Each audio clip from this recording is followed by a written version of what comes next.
Hey guys, and welcome to Bat Talk. Today we're going to be talking about folklore mythological creatures. So before we get started, I'm going to bring my little guy down. Oh, plan update. So you remember my little guy. Look how long it's gotten. That's what she said. So I'm excited to see what finally develops with that. And then another plant that I wanted to bring in, and you've probably sort of seen it in the background. This is my dramatic little bitch. It's got pretty pink and green leaves. And it's very cute. It's called a mini pink. It's a Phytonia.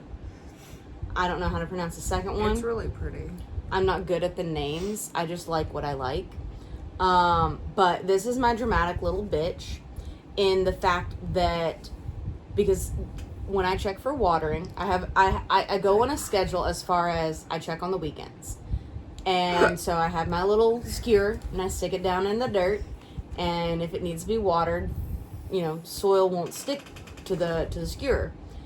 I checked this thing last Saturday. It was fine. 3 days later, I wake up and it is a shriveled up mess. It doesn't look like a shriveled up mess now. Because I put it in water. Yeah, that might help. But it literally looked like it was dying. Oh no. Like, the tallest leaves, they come up to here, we're down to here. We're like that withered and drooped. They were dead. This dramatic little thing. I love her though. That's my little plant update for y'all today. Yeah, we're gonna kind of do tarot every, maybe once a month or something, and then the rest of the time do plan updates, Because we're thinking that the tarot readings are so close together that they're not really grasping anything. And nothing new. Yeah. So that's that.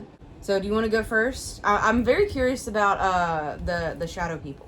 Shadow people are also known as shadow figures, black masses, when it is in the name, shadow people. When you think of shadow people, they are what they seem. They are quite literally shadows. Seeing shadow people can be caused by brain stimulation. Stimulating of the left temporal, whatever it's temporal called. lobe. Yeah, the left can create the illusion of shadow people. Mm-hmm. I mean, your brain is a very powerful thing. There's a lot that they still don't know about how it functions. Yeah, it's literally nobody's brain runs on 100%, because if it were to run on 100%, you would be able to do telekinesis type stuff. That's how powerful your brain is. Mm-hmm. That's what scientists and stuff. Basically what it does is it puts together sensory information, mm-hmm. and that's what activates your brain to see shadow people. So that's one of the things. Okay. Another thing is sleep paralysis. Sleep paralysis can cause you to see shadow people. Lack of sleep can cause you to see shadow people. Because it's, when you... I can see that. Yeah. Your brain's not fully functioning, yeah. so... I mean, look at meth heads, they see shadow people all the time. And then people with, borderline personality disorder. So you. You're so funny. They also see shadow people. And then... That explains so much. Oh, you're so funny. So that's the mental part of it, okay? Mm-hmm. So this is the supernatural part of it. Okay. Islamic religion or whatever. I don't know how to pronounce this. D-J-I-N-N. Jinn? Jinn? Is the D silent? D-J-I-N-N. Uh-huh. Jinn. Okay, so Jinn, I'm gonna just butcher this shit. We'll call him DJ. Jinn. Islamic religion, they believe that Allah created the angels. Mm-hmm. Then he created Jinn. DJ. And then This is Jinn is your Jin. Samhain. Jin, yeah, that's my Samhain. Jin is your Samhain. Jin is my Samhain. And then he created humans. So that's kind of like, and actually in the religion, it's kind of funny, is they kind of look at them as like, they're not allowed to praise them. They're kind of like our version of fallen angels. The Jinn are? Yeah. They're Okay. They're like their version of fallen angels. However, in the pre-Islamic Arabia, they considered them as the ones that controlled the weather. Kind of like the demigods. Yeah. So they controlled the weather, they inspired poets, and they felt that they caused the crops to produce. In the Western popular cultures, they were believed to be ones that would grant your wishes and live in a lamp, aka Genies. a genie. Yeah, they considered them a genie. In the pre-Islamic Arabia, they were feared, but they were also admired at the same time. So yeah, kind of like, and they were considered kind of like some people believe that they were originally a pagan deity. And then when the other deities became more popular, they were kind of like shoved out. And I guess that's why they consider them evil in a way. So the Jinn are the shadow people, or? It depends on the culture you're talking to. Okay. So like some of them believe that they come from the demonic family. Okay. AKA the fallen angel type deal. Some believe that they were a deity and got pushed out.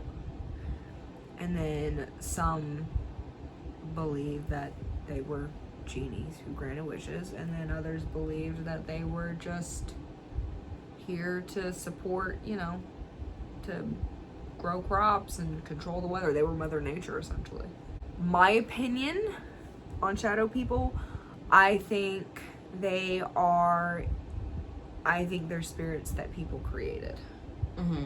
Because when you constantly say, oh, something's here, something's here, something's here, eventually your energy can form an entity. Kind of like poltergeist. A residual entity. And that entity just kind of like just stays there. And so the entity doesn't know why it's there, which therefore it becomes angry because it's like, I'm not here. I don't even want to be here. Like, how did I even get here? It's a creation of somebody's mind. And that's why you see them. They're just, and they just roam through the earth or whatever. That's what I believe. This is not proven. Did not pop up in any of my research. This is just my own opinion on what I think shadow people are.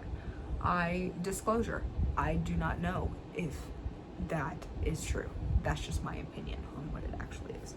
So, I'm going to be talking about skinwalkers first. So, there's actually, besides like some very basic stuff and a couple of stories from like people outside of the tribes, there's not a whole lot truly out there besides just like some general information on them. Because skinwalkers are a part of the Navajo folklores, and they don't like to talk about it with outsiders. I mean, I don't blame it. A skinwalker is a witch that can turn into an animal. Most commonly a wolf, coyote, fox, or bear. Though they can turn into any animal. And they typically change into the animals that they need, depending on the ability that they need. So if they're looking for like shadow people. So if they're looking for strength, they'll more so turn into like a bear. If they're looking for speed, more likely to turn into something like a coyote. If they're needing to like hide or something, probably a fox, so that they can, foxes are pretty good at like hiding into small spaces and such. To become a skinwalker, there's two different methods that I've found. And then they can also kind of be interlocked. So to become a skinwalker, there's, like I said, there's two main ways. And they can kind of interlock depending on like which tribe you ask. One of which is, it is a witch within the tribe that commits an extremely heinous act of killing a family member. Oh my God! They're essentially like doing it almost like in trade. The other way is they're medicine men. You know, it's said that they're medicine men have like there's different people within the Navajo tribes that have like access to like powers and magic and so on. And it is said that the other way that a skinwalker comes into being is a medicine man, a medicine man starts using their powers for harmful purposes or evil purposes instead of using them to help. The way that they kind of interconnect is one thing that I had read was saying that a medicine man using their powers for bad and then turning around and then also committing the heinous act of killing a family member to like almost as like the final step to become a skinwalker. So it's like it was like either or both. I'm going to play this sound. I cannot pronounce it and I do not want to completely butcher it. Ye Nadlushi. Ye Nadlushi. Nadlushi. E Nadlushi. It pretty much translates to with it he goes on all fours. Now, skinwalkers, yes, they can change into an animal at will, but they can also change back into a human. And one of the telltale signs, supposedly, to be able to tell whether you're in the presence of a skinwalker, like if they're in their human form, is that their eyes are actually going to be more animalistic. And then if they're in their animal form, if you shine a light on them, they'll shine red. And then they'll also be more human-like as an animal. So it'll be like an animal with human-esque eyes. Yeah. One of the things that is very, like, as far as, like, physical, to be able to tell, like, you're looking at a skinwalker, is a lot of people, because it is technically a human being that is becoming an animal, they still have the human mindset to a degree, where they want to walk on their hind legs. So, like, if you've ever seen any of the videos or anything online where it's like, watch this deer walk on its back legs or something like that, and then they sit there and they call it a skinwalker because it's not traditional that most animals are not bipedal. No, that's weird. Why would anybody want to look that up? Me. Oh my God. So, one of the traits of skinwalkers, and this is something that I at least kind of knew to a degree, and how skinwalkers like try to lure out their prey, is they're very good at mimicry. Mimicry. Like they can mimic They can things. mimic. Yeah. So it's like, for instance, like if you know mom is in the kitchen and you go outside out front to go grab something out of your car or something like that, and you hear her voice from like across the street being like, Callie, come over here, Callie. But like, you know for sure mom is in the kitchen and has not left the house. Like, that could be a skinwalker. It's trying to use a voice that is known to you to try and lure you away from safety. One thing about skinwalkers that I did not know is they actually have some use of mind control. I could see that. If you make contact with a skinwalker, they can influence your thoughts and actions. Because they are still technically human, they're not like your traditional like creatures where they just kind of like, ooh, person, let me kill it. No. They still have the mindset of they don't just kill indiscriminately. My allergies are going crazy right now. It was mine a little while ago. Now it's yours. My nose is all stuffed up. That's how I know this eye watering is from my freaking allergies, because my nose is all stuffed up. Within the Navajo culture, because from what I was reading, Navajo culture is very much on balance, good and evil, give and take. Yeah. Right? So things like skinwalkers, like even within their own culture, they don't like to talk about it with each other, because it's said that like the more you talk about it and bring it forth, yes, she's crying. They don't like to talk about it within their own culture because they believe like the more that they talk about it, the more that you can bring forth a skinwalker. And skinwalkers to them represent like sickness, death, misfortune. They don't, because they're still human in nature to a degree, they don't kill like just mindlessly. Yeah. They kill with with a little bit of humanism, yes, or whatever in them. So they kill with the idea of gaining more power, or for revenge. They have like a thought process behind like who and why they're killing. They're logical. A shaman has to rid you of it, or you can shoot the witch with a bullet or stab it with a knife that has been dipped and coated in white ash. What witch do you have to kill? The skinwalker. It's a witch. Oh. I just thought that they were very... I know that there's a lot of stories on skinwalkers in general. You could go in down fact, a rabbit hole oh, there's so many. In fact, I was trying to find it. I had it on my phone. Skinwalker Ranch in Utah is a family. I think it's completely different owners now, but the people that first owned it. There's like a documentary kind of video on it, and I think someone, I don't know if it was them or someone else, wrote a book because of all the different experiences that they had that were very akin to skinwalkers. Why don't you start regaling us about energy vampires? Energy vampires. Alright, well, disclosure, whatever. They are not what I thought they were. Well, energy vampires, first of all, anybody can be an energy vampire. Mm-hmm. You could even be an energy vampire. Anybody can be an energy vampire. It can be family, friends, it can be literally anybody.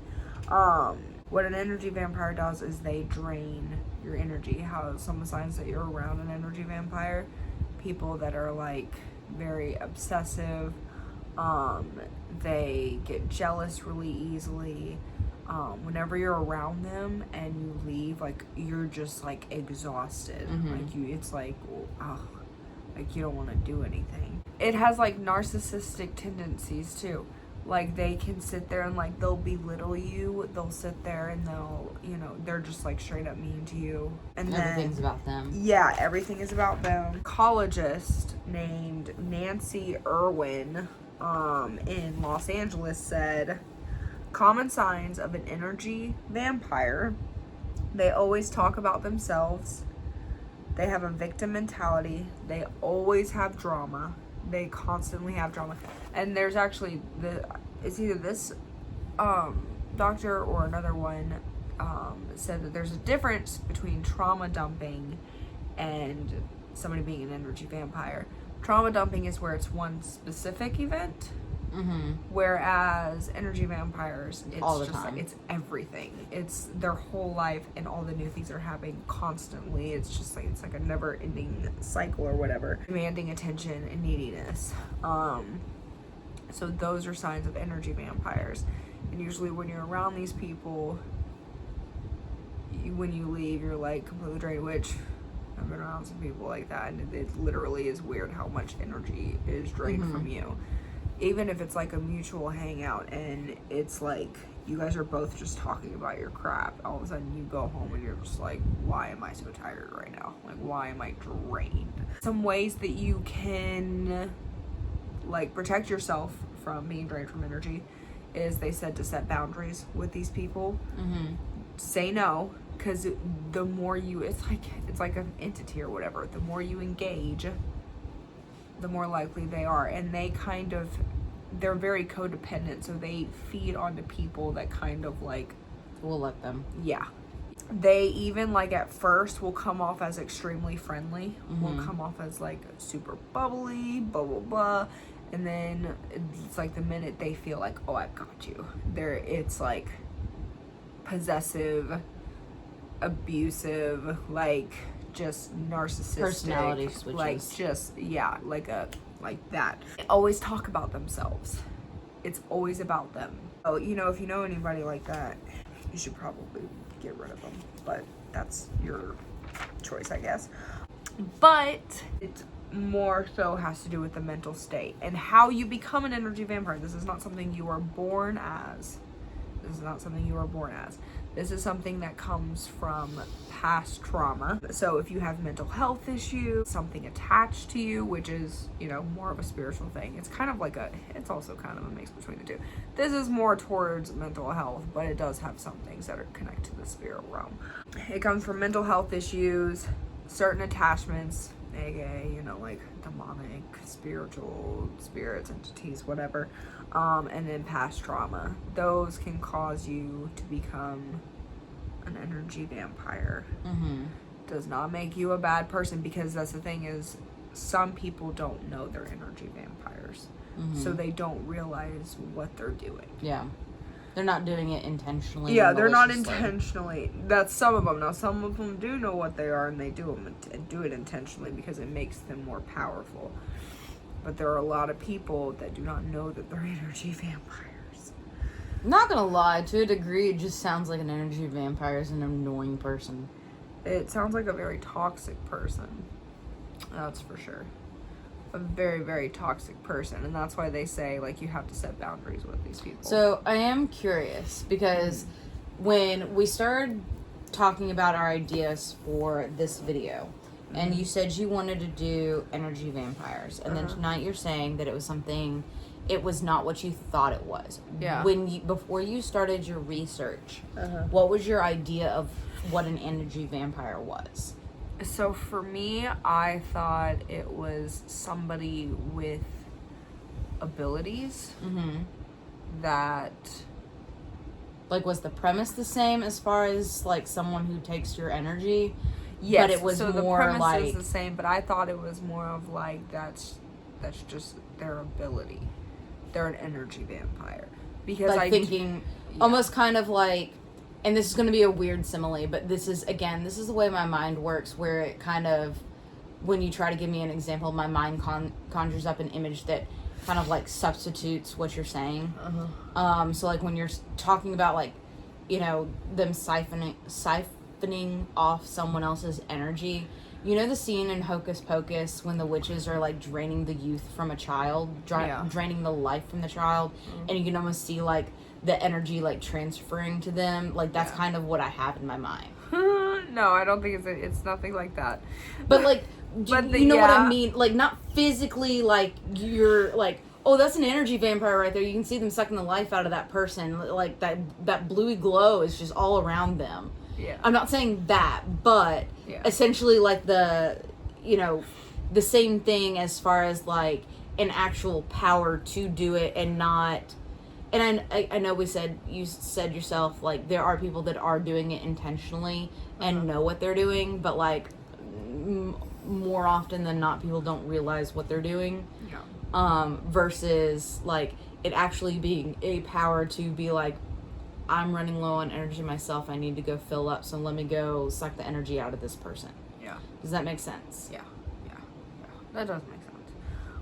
But that's why I have that that imagery. Yeah. From Hocus Pocus. One thing though about energy vampires is because they can suck the energy, just like Hocus Pocus. They can also create entities because shadow people. Yeah, essentially, I guess you could say that. They can create entities because they have so much power from the excess energy that they've siphoned. Yeah. And again, this all goes back to your mind is a very powerful thing. If you give it enough energy, I mean, yeah, you can create anything. Yeah. It's very easy. Anybody, I feel like, can create an entity if you really like focus on it. But they can definitely create one, for sure. So Wendigos, again, we're going back into Native American culture. They're part of, I'm going to butcher this again. Unfortunately, a lot of this with the Native American stuff, I don't know how to pronounce it properly, even though I've listened to, like, the pronunciations, like, 1,000 times. Some of them my mouth will not say the words. Algonquin folklore. A Wendigo, it is a symbol of danger and selfishness. A lot of people believe that it was originally started as a kind of like a cautionary tale, to ward off members of the tribe from things like greed and selfishness. And also isolation, because they view themselves definitely as like a type of people that like always like helps each other. Yeah. So they don't want to leave someone isolated to fend for themselves. Essentially, a cannibal is how it gets its start. It is a technically like. Typically is someone like a hunter or something that gets stranded by themselves. Maybe like a group, like one or two hunters that have gotten stranded by themselves and aren't able, typically during the winter, because it is a creature of the winter, that aren't able to scrounge food for themselves. And so eventually one of the hunters will resort to the act of cannibalism, and will then turn into a Wendigo. Rough life. There's also the belief that instead of it being like a creature that you turn into, that it is a spirit that can possess you and turn you into a cannibal, and start the act of cannibalism.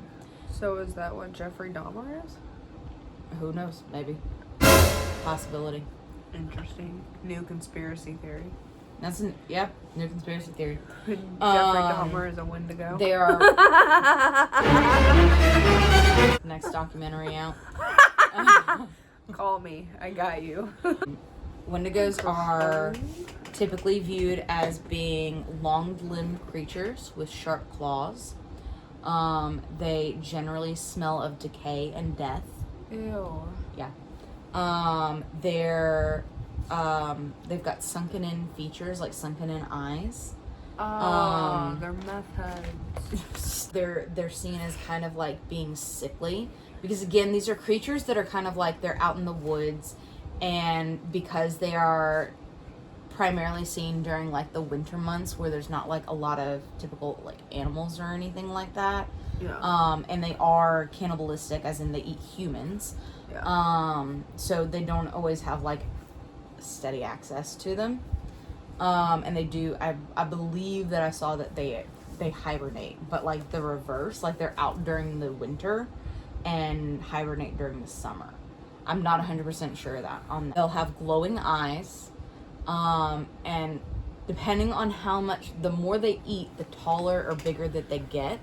And there's supposedly it can get up to be 15 feet tall. That's pretty tall. The most interesting fact that I found, actually, as far as their appearance, and when I told Mom this, her face was hilarious. I wish I'd gotten a picture. Most of the time they are seen without their lips because they've chewed them off and eaten them. Why would you do that? Because they're hungry. They have advanced eyesight. They've got superior strength and speed. My nose. I'm gonna chop it off. And I'm gonna take this eyeball out. It's said that they have a preference for children. Eating Of course children. they do. They like the fat on children. Was it sweeter or something? Yeah. the soft skin of women. Hannibal Lecter. Oh, jeez. New conspiracy theory. And the muscles of men, and the brittle bones of the elderly. So basically, we're all... Again, shamans are supposedly the only ones that can rid yourselves of a Wendigo. A shaman has to use a silver, steel, or iron dagger or bullet to kill a Wendigo. But then furthermore, you have to then cut out the heart and completely destroy it to fully kill a Wendigo. You can't sounds just like so much work. stab and go. Yeah, that sounds like so much work. I hope I never run into a Wendigo, because I'm just gonna be lazy with it. I'm gonna be like, just kill me, dude. I don't have time to kill you right now. Well, I mean, supposedly they're super fast. You wouldn't even know. You'd just be kind of like there and gone. That's how I want to die anyway, so I'm cool with that. I just wanted to be like, I don't want to feel nothing. I just wanted to be like... Damn, she didn't blink that time. I saw it coming. But yeah, that's how I'd want to die. Just like that. No feelings or nothing. I just die. But again, Wendigos, so like that's another thing in my mind. Like I had always kind of assumed that like Wendigos and skinwalkers and werewolves were kind of all in the same like Family. You know, if you went back far enough that they all kind of came from like the same origins. Yeah. And I guess to a degree, like they kind of all have like their own similar histories to where, you know, there's a lot of similarities between them as far as like, you know, the Wendigos are very like animalistic in appearance and nature. Yeah. And then you've got the skinwalkers that, you know, wolves and coyotes are one of their more commonly used skins they prefer. Mm-hmm. And then I know we didn't talk about them tonight, but werewolves again, it's a wolf humanoid creature that, you know, thirsts for human blood or human flesh or hearts, depending on the lore that you follow. Ugh. So it was kind of cool doing a little bit of research on it and finding out that they're not really in any way related to each other in actuality. Yeah. Out of the two, which one would you say is the most fascinating to you that you've gone over tonight? Still shadow people. Of yours? No, of yours. Of mine? Skinwalkers. Okay, what about mine? Shadow people. Okay. You? So I would say Wendigos. Oh, that's Mhm. kind of interesting. And then for me, I would probably have to say shadow people. Energy vampires is just more of like a disappointment. Like, oh. It wasn't what you thought it was Yeah, going into it. mental health, boring. I have mental health issues. Boring. I already deal with that daily. Like, that's nothing to me. I want something. So what you're saying is that extravagant. you're an energy vampire. Yeah, you know, I very well much could be. So y'all better watch out. Alright, guys. Well, this has Been enlightening and fun. yeah. Video, we're gonna do the quiz game again. And we might throw some old questions in there. Depends on what we come up with. Yeah. See if we can remember. I won't remember any of the anime ones, so don't even ask. I'm not going to remember any of the music ones. Yeah, probably not. No. So, in the meantime, give us a like, subscribe to the channel, leave a comment down below. And this has been Bat Talk. Good night. Good night.